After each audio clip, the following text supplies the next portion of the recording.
तो जब ये चारों चीज़ें आ जाएंगी तो अंतःकरण बिल्कुल शुद्ध हो जाएगा। चारों, अहंकार भी शुद्ध हो गया, मन भी शुद्ध हो गया, चित्त भी शुद्ध हो गया, बुद्धि भी शुद्ध हो गई। अब आपको ये चारों चीज़ें शुद्ध होने के बाद क्या करना पड़ेगा? कुछ नहीं कर, कोई कर्म शेष नहीं रहता। मोक्ष के लिए कोई कर्म करने की ज़रूरत नहीं होती, क्योंकि मोक्ष जो है वो रस्सी की तरह बंधन नहीं है कि रस्सी को काटने के लिए कोई। मोक्ष तो अज्ञान का अंधकार है, और दीपक जलाते ही, शलाका जलाते ही अंधकार का अपने आप नाश हो जाता है। तो ऐसे ही जैसे ही आपके ये चारों ये अंतःकरण शुद्ध हुआ, आपका सारा अज्ञान दूर हो गया। तो अब गुरु के मुख से आप एक शब्द सुनेंगे, तत्त्वमसि, तू ही ब्रह्म है। तुरंत आप ब्रह्म बन जाएंगे। महावाक्य का श्रवण करते ही शलाका गुरु जलाएगा। अंतःकरण आपका पवित्र हो गया है तो गुरु जैसे ही शलाका जलाएगा। तो इसलिए मोक्ष का प्राप्ति करने के लिए किसी कर्म की आवश्यकता नहीं रहती। अब शंकर ने दो चीज़ें बताई। शंकर ने कहा कि मोक्ष मरने के बाद भी हो सकता है और जीवन मुक्ति भी हो सकती है। उसने कहा कि जैसे कुम्हार होता है, वो चाक चलाता है, उसका घड़ा बन जाता है, उसके बाद घड़े को बनाने के बाद भी छोड़ता है तो चाक थोड़ी देर तक घूमता रहता है। तो इसीलिए से अज्ञान का नाश होते ही, मोक्ष का मतलब है अज्ञान का नाश। अज्ञान का नाश होते ही अपना अच्छा स्वरूप सामने आ जाता, जो हमारा वास्तविक स्वरूप है वो हमारे सामने आ जाता है। और जब वास्तविक स्वरूप सामने आ जाता है तो किसी कर्म की आवश्यकता नहीं होती। लेकिन जो नित्य कर्म है वो तो भोगने ही पड़ते हैं। हमें मल भी विसर्जन करना पड़ेगा, जिसको मोक्ष प्राप्त हो गया। लेकिन ये क्योंकि पूर्व जन्म के जो हमारे कर्म थे उनके हिसाब से शरीर तो थोड़ी देर चले गई, मोक्ष प्राप्त होने के बाद भी चाक तो थोड़ी देर चले गई। तो उसमें हमें क्या करने पड़ेंगे? जो नित्य कर्म है, यानी भोजन मिल गया तो मिल गया, नहीं मिला तो न सही लेना ले लेंगे, थोड़ा सा मल निकाल देंगे शरीर से, ऊपर का मल भी निकाल देंगे। तो ऐसे कर्म जो नित्य कर्म हैं वो कर्म तो करते रहेंगे हम उस समय तक जब तक शरीर न त्यागें, क्योंकि ये शारीरिक कर्म है, ये आत्मा को किसी तरह से मलिन नहीं करते। आत्मा पे कोई, अगर अच्छे कर्म करोगे तब भी आपको संसार में बंधन में आना पड़ेगा, अगर बुरे कर्म करोगे तब भी। अच्छे कर्म करोगे तो बिरला के घर जन्म लोगे, बुरे कर्म करोगे तो किसी ऐसी जगह कुत्ते बिल्ली की योनि में जाओगे। तो कर्म तो हर तरह का बंधन का कारण है, इसलिए कर्म करने की कोई आवश्यकता नहीं रहती जब ये ज्ञान हो जाता है। तो कहते फिर मोक्ष में ब्रह्म की प्राप्ति हो जाती है। उन्होंने कहा नहीं, ब्रह्म की प्राप्ति नहीं होती, अपने स्वरूप को हम जान लेते हैं। ब्रह्म और आत्मा दो नहीं है। प्राप्ति का तो मतलब है कि दो थे अब एक हो गए, या हमने उसको प्राप्त कर लिया। जब थे ही एक वही चीज़ थी तो प्राप्त क्या किया? तो मोक्ष जो है वो कुछ प्राप्त नहीं होता। मोक्ष है प्राप्त, प्राप्ति, परिहृत, परिहार। परिहृत जो नहीं था हमारे पास उसी को हमने त्याग दिया, और जो था हमारे पास उसी को हमने प्राप्त कर लिया, ये मोक्ष है। तो ये बड़ा विचित्र सा लगता है। तो उन्होंने उसका उदाहरण दिया कि एक आदमी है, अंधकार, चूँकि अंधकार अज्ञान जो है ये मोक्ष से बचाता है, बंधन का कारण से, दुख का कारण है। तो एक आदमी रात में सो रहे थे, अंधकार का समय था, वो सो रहे थे, सोते ही सोते एकदम चीखने लगे, बचाओ, चोर आ गए, डाकू आ गए, बचाओ बचाओ, अरे जल्दी बचाओ, बंदूक मार दी। तो लोग जो थे उनके जो चौकीदार वगैरह थे उन्होंने कहा, दादाजी क्या बात हो गई? ताले सारे लगे हुए हैं, हम यहाँ बदलम लिए खड़े हैं, बंदूक तलवार लिए खड़े हैं, कौन आ गया? दादाजी क्या? उन्होंने जल्दी से दीपक जलाया। दीपक जलते क्या हुआ लाला जी कहते? अब जब दीपक जलाया और लाला जी ने देखा तो लाला जी देख करके कहने लगे, वो कहाँ गए? वो डाकू कहाँ गए? वो चोर कहाँ गए जो मुझे मारने के आए थे? उन्होंने कहा, लाला जी कोई चोर नहीं थे। तो जब अंधकार अज्ञान का अंधकार दूर होता है और ज्ञान की शलाका चलती है तो हमने किसको मारा? चोर तो थे ही नहीं, जो चोर थे ही नहीं उनको हमने मारा। अब मोक्ष में हम कुछ नहीं खोते, हमें कुछ भी खोना नहीं पड़ता, जो था ही नहीं उसी को खो रहे हैं हम। ये जो संसार है ये तो था ही नहीं हमारे सामने, तो माया ने बना दिया था, तो हमने क्या खोया? कुछ भी नहीं। तो जैसे वो सेठ था, उसने सेठ ने कहा कहाँ गए वो डाकू जो मुझे मारने आए थे? वो कहने लाला जी थे ही नहीं डाकू, तो दरवाजे बंद हैं सारे, 10 जगह ताले लगे हुए हैं, हम खड़े हैं, तो कहाँ है वो डाकू? तो जब लाइट जलाई तो डाकू गायब। तो हमने कौन से डाकू मारे? जो थे ही नहीं। तो मोक्ष में हमें क्या त्यागना पड़ता है? जो चीज़ थी नहीं, मिथ्या थी, अज्ञान के कारण से हमें दिखाई देती, ये मेरी पत्नी है, ये मेरा बेटा है, कोई भी सत्य नहीं है, ना पत्नी साथ जाती है ना बेटा साथ जाता है, कोई नहीं, हम उनको सत्य माने बैठे हुए थे। तो हमने क्या त्यागा? वो त्यागा जो पहले ही था ही नहीं हमारे पास। तो इसको कहते हैं परिहरित परिहार। और मोक्ष में प्राप्त क्या हुआ? हमें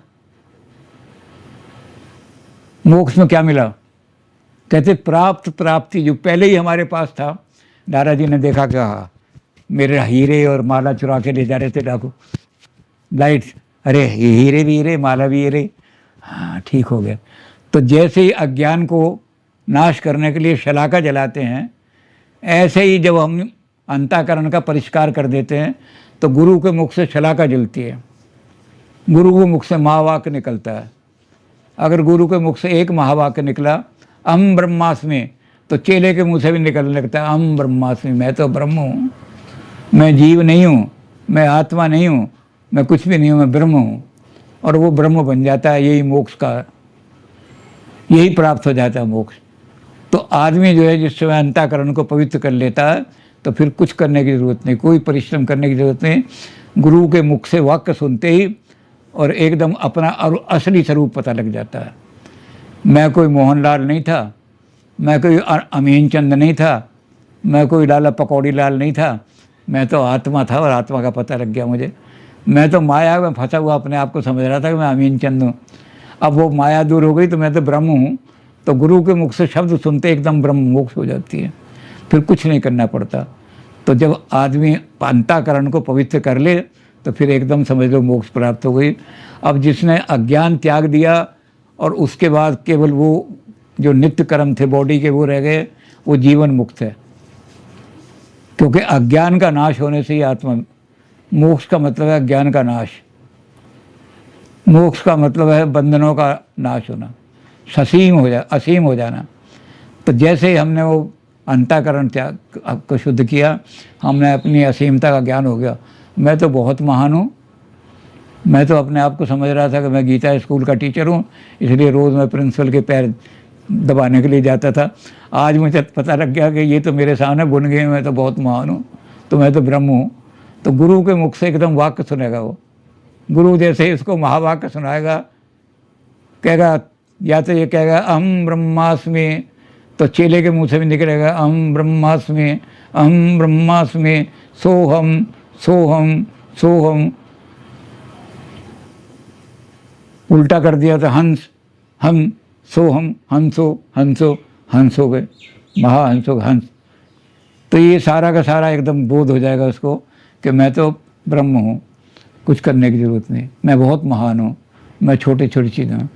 तो शंकर का जो ब्रह्म सूत्र की भाषा है उसको हमने आज बहुत ही संक्षिप्त रूप में, यानी जितना बड़ा ब्रह्म सूत्र है शंकर का दर्शन, उस दर्शन को हमने 1/10 समझ लो या 1/8 समझ लो, इसमें हमने उसको शंकर को बांधने की कोशिश की है। शंकर के दर्शन को सारे को छोटा करके बांध दिया, लेकिन जो महत्वपूर्ण चीज़ें थीं वो सबके सामने रखने की, आप लोगों के सामने रखने की कोशिश की है। इसलिए शंकरवाद को कहा जाता है कि शंकरवाद से ऊंचा ब्रह्मवाद, शंकरवाद से ऊंचा अध्यात्मवाद, आत्मा का ज्ञान और ब्रह्म का ज्ञान शंकर के अद्वैत वेदांत से ऊंचा कोई दे ही नहीं सका और ना कोई आगे भी दे सकता है। महाज्ञान, जो शंकर के इस ज्ञान को प्राप्त करेगा समझ लो वो आत्मज्ञानी हो गया और ब्रह्म ज्ञानी हो गया। संसार में इससे ऊंचा ज्ञान कोई नहीं मिलेगा। इसलिए राधा कृष्ण ने, जैसे मैंने शुरू में कहा, राधा कृष्ण ने कहा this is the final phase of human thought. मनुष्य जहाँ तक सोच सकता है और मनुष्य जहाँ तक महान बन सकता है। अब अन्य संस्कृति में क्या है, अन्य संस्कृति में अगर कोई कहता है अहम ब्रह्मास्मि, तो वहाँ लिखा हुआ है कि जो खुदाई का दावा करे तुरंत उसका सर काट दो। अगर वो कहता है मैं आदमी नहीं, मैं तो ब्रह्म हूँ, तो उसकी कोई तर्क मत सुनो, कुछ नहीं करो, एकदम तलवार निकालो, उसका सर काट दो कि तो खुदाई का दावा कर रहा है, मैं खुदा बनना चाहता हूँ। हम कहेंगे ब्रह्म तो खुदा से भी ऊपर है, ब्रह्म तो, भगवान तो नीचे रह गया है। शंकर ने भी इस बात को माना है कि आम आदमी ब्रह्म को नहीं समझ सकता, इसलिए आम आदमी को समझने के लिए ब्रह्म को माया के द्वारा, जो माया में पड़ा, माया के द्वारा समझाया जाता है। और माया में जो 3 गुण हैं, रजोगुण है, सतोगुण है और तमोगुण है, इनके द्वारा उसको कहा जाता है कि इन गुणों के माध्यम से, तो वो जो निर्गुण ब्रह्म है वो सगुण दिखाई देने लगता है, और जब वो सगुण दिखाई देने लगता है तो उसको दुनिया ईश्वर कहने लगती है, और उसके 3 रूप ईश्वर के उसको दिखाई देने लगते हैं। जब वो सतोगुण के माध्यम से उसको देखता है ब्रह्म को, तो वो ब्रह्मा दिखता है, वो जो है ब्रह्मा है। जब वो रजोगुण के माध्यम से उसको देखता है निर्गुण को, तो उसको विष्णु दिखाई देने लगता है। जब वो तमोगुण के माध्यम से देखता है तो उसको शिव दिखाई देने लगता है। तो शंकर कहता है कि आम आदमी के लिए ब्रह्मा जो है वो ब्रह्म अपने आप को प्रकट करता है इन 3 गुणों के माध्यम से। वो निर्गुण जो है वो आम आदमी के लिए, जो माया में फंसे हुए हैं आदमी और माया के माध्यम से ईश्वर उसको जानना चाहते हैं, उनको वो ब्रह्म निराकार निर्गुण ब्रह्म समझ में नहीं आता, वो सगुण और साकार को समझ लेते हैं। वो सगुण में तीन गुणों के माध्यम से वो पर ब्रह्म जो है वो 3 रूप में दिखाई देने लगता है। तो ये शंकर ने कहा कि शंकर ने दोनों चीज़ों को बचा लिया। जो हमारा पूजा का, उपासना का जो पक्ष है, वो तो ये सगुण ब्रह्म ही हो सकता है। निर्गुण ब्रह्म उपासना से कुछ नहीं बदलता ही नहीं है, आप कितने उसको लड्डू चढ़ाते रहो, कुछ भी करते हो, वो तो अपरिवर्तनशील है। और ये जो हैं ये तो परिवर्तन होता रहता है, ये तो परिणामी हैं सारे के सारे। तो आम जनता के लिए भी शंकर ने एक दूसरा पक्ष रखा है। उस पक्ष को हम विस्तार से इसलिए नहीं कह रहे कि उस पक्ष को जाके विकास किया है उस पक्ष का रामानुज ने। तो जब रामानुज का दर्शन देखेंगे तो यही शंकर ने जिसको सगुण ब्रह्म कहा है, उसको रामानुज ने आगे विस्तारित किया है, तो उसको वहाँ विस्तार से समझने की कोशिश करेंगे। शंकर को जितना हम शॉर्ट कर सकते थे, छोटा कर सकते थे और जितना सरल कर सकते थे, वो आपके सामने रख रहे हैं। अगर कोई चीज़ उसमें कठिनाई होगी तो आप विकास जी को कह देंगे और विकास जी उसका समाधान कराने के लिए, क्योंकि संशय आत्म विनश्यति, मन में संशय नहीं रखने चाहिए, इससे आत्मा का पतन हो जाता है। संशय दूर कर देने चाहिए सारे।